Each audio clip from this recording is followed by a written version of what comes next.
Chelsea Bryan says the class saved her son Chase's life.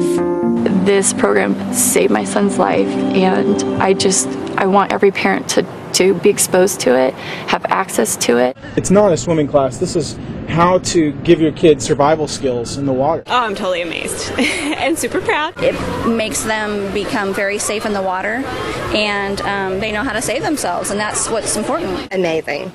Just amazing.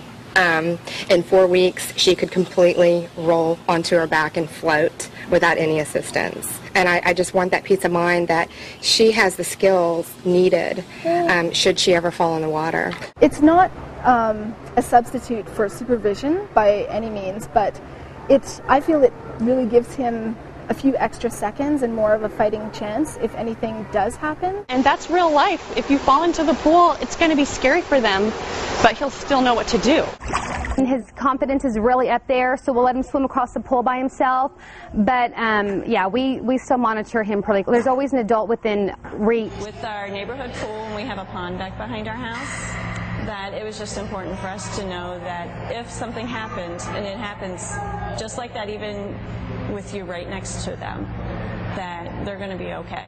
I saw in other lessons there was a lot of playing around going on, and when Grace was 11 months old, I didn't think it was the right appropriate method to teach children that a pool is a playground.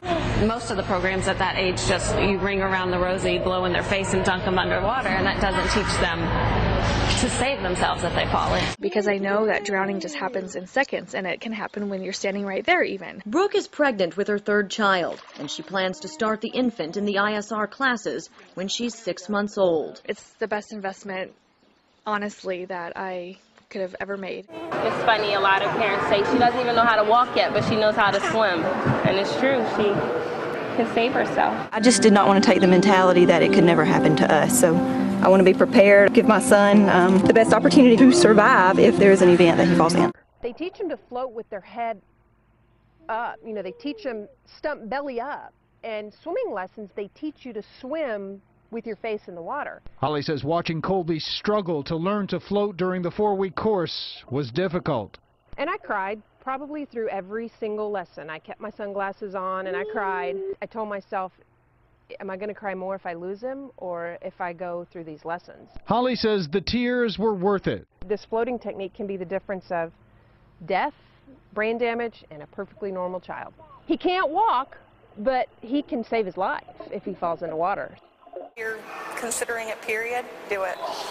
There's nothing bad that can come out of it, only good.